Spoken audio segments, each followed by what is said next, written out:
at Keller Williams Heritage here, Market Center number 2 here in San Antonio, Texas. We have about 1,300 agents here at our Market Center. We're typically number in the always in the top 10 as far as our revenue, always in the top 10 as far as GCI, and top 10 in profit sharing, usually in the top 5 if I want to be frank about it. So it builds that intimidation factor as far as going against some heavy hitters in this office, and I don't look at it as if I'm going against them. I look at it as opportunity to learn, opportunity to meet, get some information from people that other people are not privy to. Right, when I can just walk out of my office and walk into a person's office that did 100 million in GCI, and just sit down and have a conversation, it's huge. It is. And you're right that when I heard how large your office was, and I think that's when we were chatting in San Antonio. I think that was Spring Masterminds or something. I don't even remember. I remember we were on top of, Yeah, building. yep. Because here at Dallas Preston Road, we've got like 600. And we thought, that's a large office. And you guys dwarf us. So yeah, don't be scared. Don't be scared. And don't be Yeah, intimidated, right? not at all. No. I don't So scare people. no, you don't. Well, I want you to speak briefly, and again, we'll take this in any direction you'd like, but public speaking. And again, the connection seems a little poor here, but I know that's benefited your business. And tell me exactly how. Start there. So I'm not naturally a public speaker. I guess it just I kind of morphed into being able to speak to people in public. And I never backed down from a challenge. And so the thing, what it is that I have opportunities to get in front of people and speak, whether it was 10, 40. We had a PT Platinum Top 50 awards banquet a couple years ago, and they asked me to go out and say a few words. It was about 300 people there. So, I'm not afraid to take on that challenge. But in turn, what it has done for my business is giving me the ability to also, no matter where I'm at, I can walk up and start a conversation with someone, and it's always going to end up in real estate. No matter where it derived from, it's going to end up talking about real estate. And so, it's just an innate ability to pull the common ground out of somebody super fast and being able to make that conversation flow. I love that. I love that. Because I think clearly we can't be secret agents in this business, right? And I think when we first met, it was almost like we've known each other for quite a while. So, Mhm.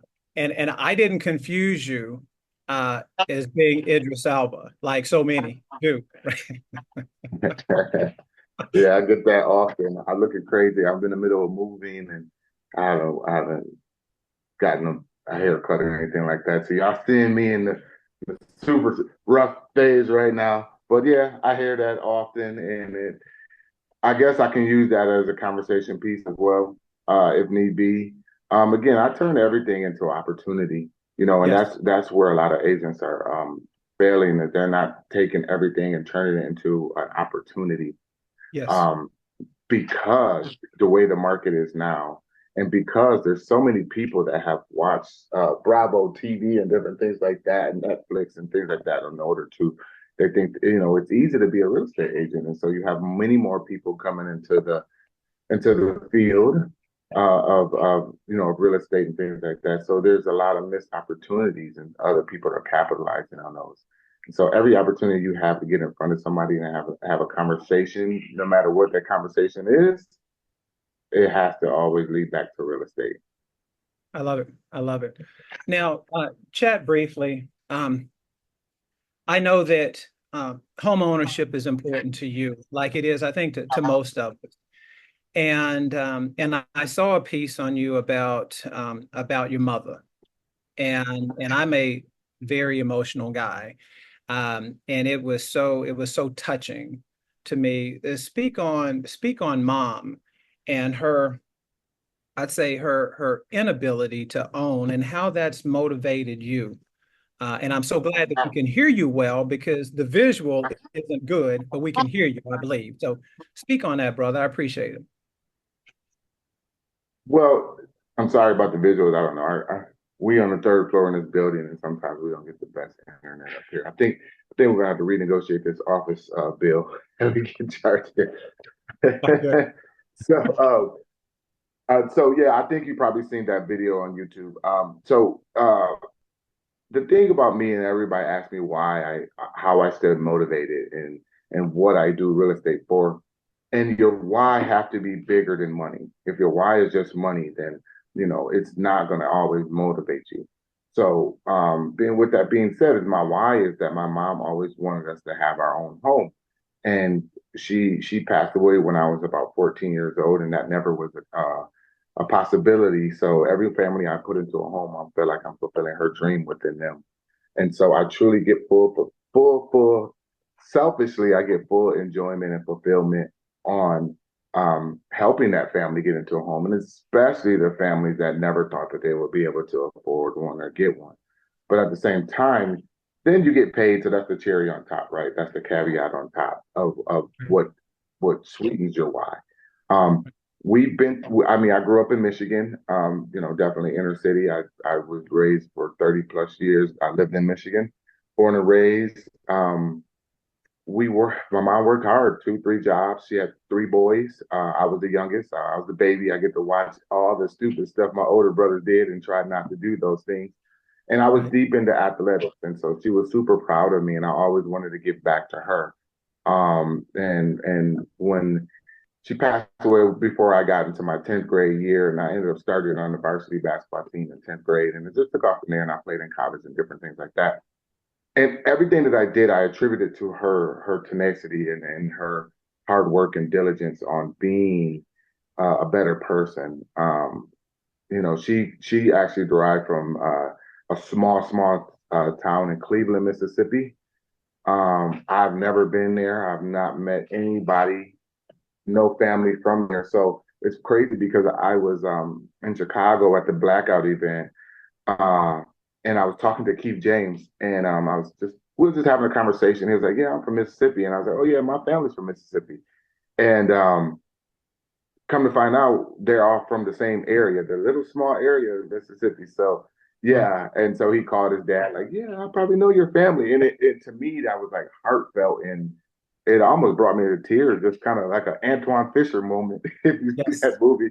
Um, and so it really, like, to bring it all back in, it really, like, where she come from, that little small city, to make it up to Michigan, to do her own one semester in college, to raising three boys and to her untimely death, and I'm able to help people get into homes because that's what she wanted to do, is a full just a full pot of great gumbo for me to be able to enjoy.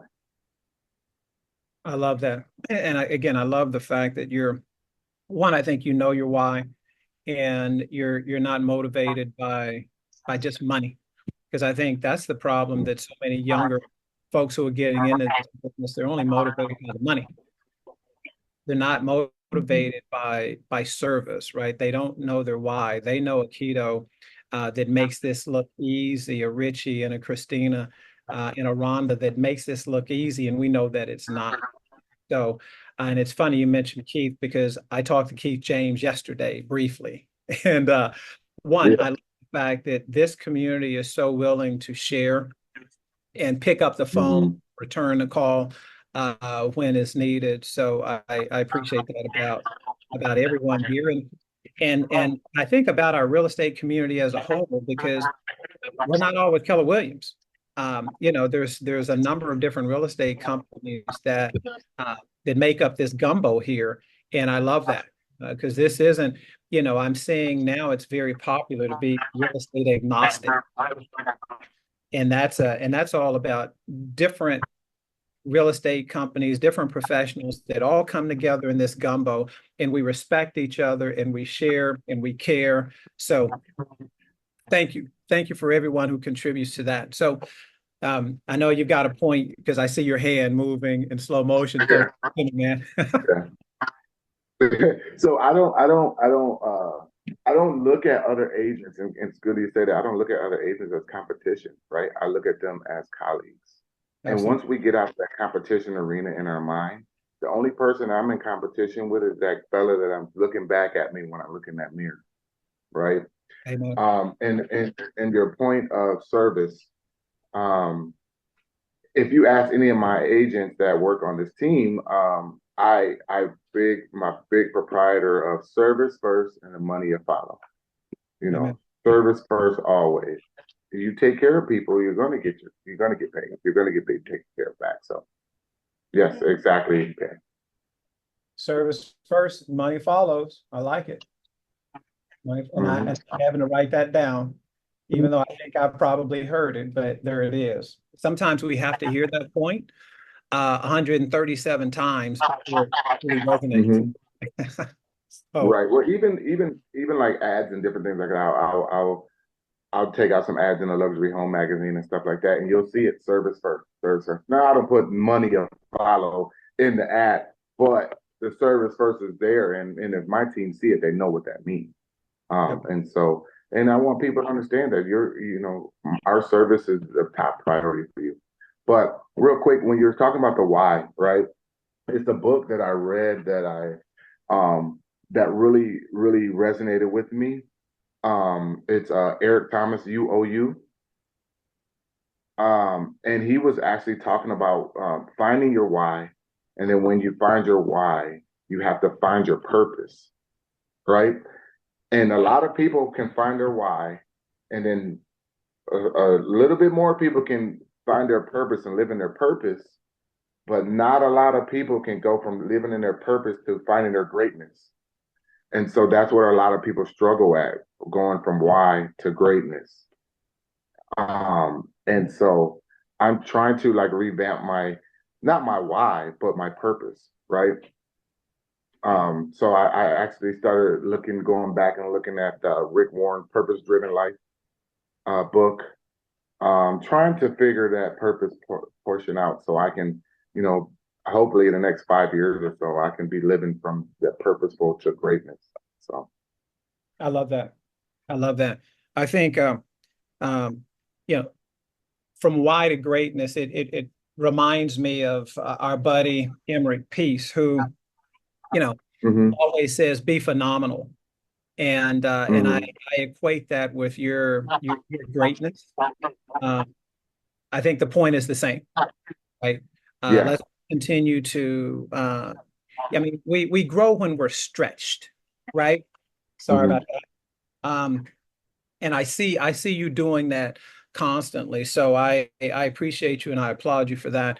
Um, is there is there something about you and or your business that I think is important for us to know as I hear this feedback in my ear? So I and what think that again, where does the business also come from, Kito? I know that I know how you know how you're led, but where does the business come from, especially in a hyper competitive market like San Antonio?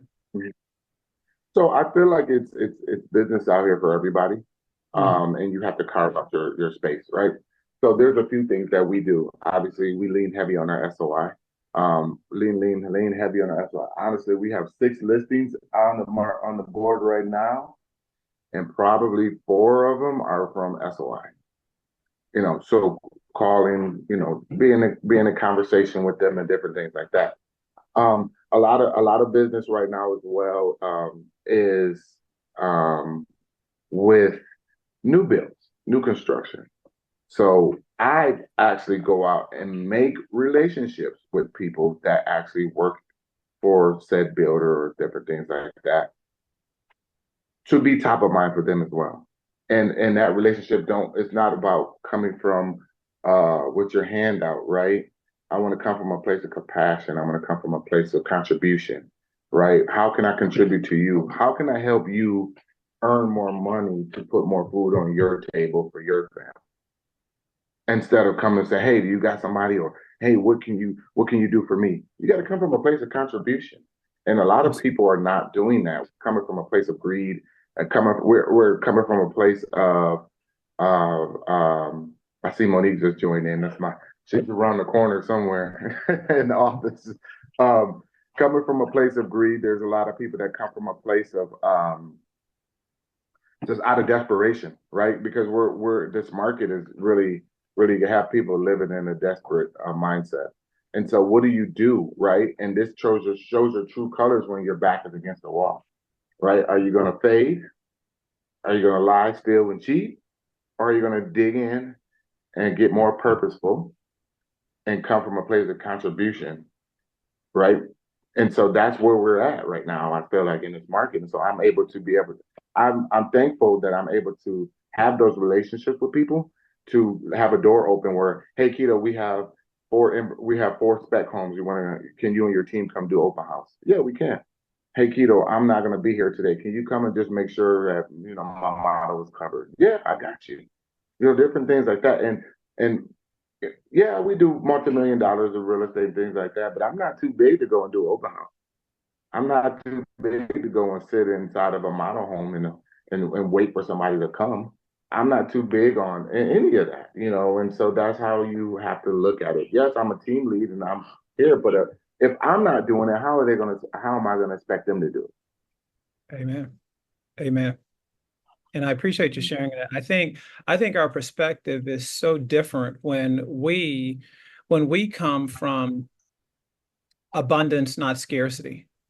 And I think that it? Mm-hmm. that allows you to really have that caring, nurturing spirit to where it's about service, right? It's not about what you can do for me. It's about what I can do for you, and in turn we do together, right? So Yeah, yeah. so You got to come from that. Coming from a place of contribution is huge because you don't want people to feel like get slimy feeling when you talk to them, right? You're like, oh, what you got for me, or what can you do for me? Actually, how can I help you? What can I do for you? What can I bring to the table to help you grow this community? right. And they're going to look at you like, oh, well, this is different. I have a lot of people just coming in asking with their hand out. You're actually you know, trying to bring solutions. So Absolutely. Well, lastly, social media is huge, and you have to really dig in on that. You got yes. to be more purposeful with your posts. You have to be active, um, and just trying to stay in the know. And I see like you post a lot, and your stuff come across my screen very frequently since we met here in San Antonio, and I'm like, oh, I like to see that because I like to see wins. And it's not. I like to see wins and not bragging, if that makes sense. Amen. You can post your wins, but you can turn people off with bragging. And people that may be looking at buying a home, they're like, well, they don't need me. I'm gonna go over here to someone else. So And I appreciate you bringing that up because I think when I look across the screen, I completely agree. When I see Scott and Barry and Richie, and Kelly, and I see that. I think it's about support. I love that, and we applaud it. Right? We want to be a cheerleader for everybody, right? And especially for our people, our friends. So just keep doing it. And again, I think there's a fine line between, just bragging, right, and celebrating. So, um, yeah. we gotta watch that because I think that the public think that we only open doors and cash checks, and we know that Mm-hmm. sometimes we've got to expose the struggle because I think that one of our Friday closing was a struggle. We were probably 5 weeks out of closing, and it was like pulling teeth, but we got there and we crossed the finish line. And sometimes we have to tell that story too, because that's Yeah. success also, right? That we got there and we had to maneuver and do all these things to get there. And so I know everyone on this call understands that. So, Kito, as we leave, um, what else would you like for us to know and or share that we don't already know, or give us something positive that we can finish with something. Well, I think that with me, I mean, I know people, a lot of people think that I'm just this big extrovert and I just go out, speak and say, but I'm actually very stoic and very introverted in my own sense until I open up, right? And then, I'll give the shirt off my back. I'm the nicest, most cur courageable person that you'll meet. But in the meantime, that you have to reserve your energy sometimes. Because this market is definitely unforgiving right now. You have to reserve your energy for things that's coming in the future. Like even now, like I'm moving and I'm in the middle of a move, and it's kind of like, I'm putting all my energy into this, but yet I have to come here. I gave my word to be on a podcast. I have a meeting after this with my agents. I have to go to a luncheon with the market center after this, and I also have to go out and do a final walkthrough with my client. And then after I've done with all of that, I'll go back and finish my move. So we can't, there's a lot of, you can't be wasting your energy on things that's just not important, right? And then two, um, it really matters. I know we hear it all the time, especially in like career vision and things like that, slow to hire, quick to fire, different things like that. But I am because I made the right hire. She's right behind me. So because I made the right hire, I'm able to keep myself in line with what needs to be done. As far as being a director of operations or an assistant or however you may want to slice it, it's super important to leverage yourself. It's super important to leverage yourself. And I know it's almost like the wheel's never reinvented, right? So you look at the books that Gary wrote and things like that. You're like, okay, okay, okay.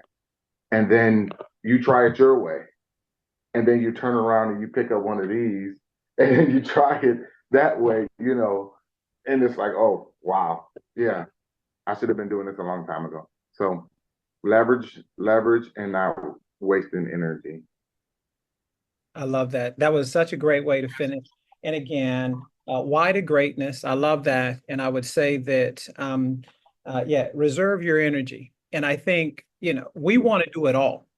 And I think that we now understand we can't do it all, right?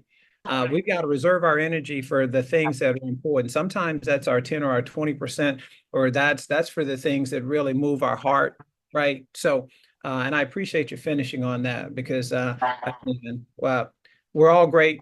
And I'd say let's go let our greatness shine out here because again, Monique, somebody needs our help, right? And it's our responsibility to go find them. I feel like, right? So, It is.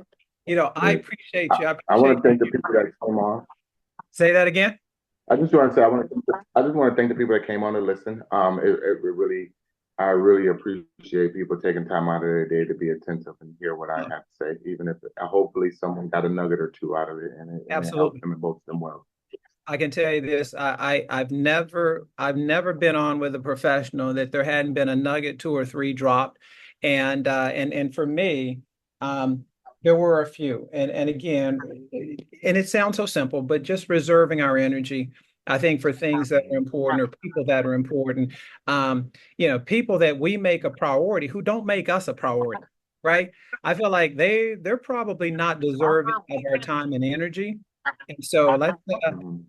let's watch who we're Yeah, surrounding ourselves with, right? The community is important. exactly. Exactly. Hey, one last thing I wanted to say. I had to announce this because I'm super excited about it. My calendar out. I'm on day like 375 of my no alcohol sobriety journey. I just woke up one morning and said, "All right, I'm done." And our minds are amazing. It's willpower, mind over matter. And I prayed, I asked God to take the taste of alcohol out of my mouth, and I have not had an urge at all. So I'm super excited about that. Wow. I love that. I choose not to drink. I've had a couple this year, but um I again I appreciate you sharing it because we've had Bill DeVore and a few others that are celebrating years of sobriety. and it gives them clarity. But again, nothing for it's not a big deal if you enjoy a beer or Right. or a cocktail. Ain't nothing wrong with that, right? So just keep it Right. within Right. reasons. No. So, Yeah. It's and not, I, it's not, I'm not here to judge any judge, not least you be judged, right? I'm not here to judge amen. anybody for anything at all. Just for me, this is where I'm at in my life. Not saying I won't never go back and have me some wine or something like that, right? But that's not what I'm looking forward to right now. I think like it's just bringing more clarity to me as far as what I'm trying to do in life. And so that's a distraction for me right now. And maybe moving forward, I can reintroduce wine or champagne, but that's not even something I'm looking for. I got this good old KS Realty Group water, Yeah. and this helps. This There is you go. great advertising, people. So I just love let you it. know. I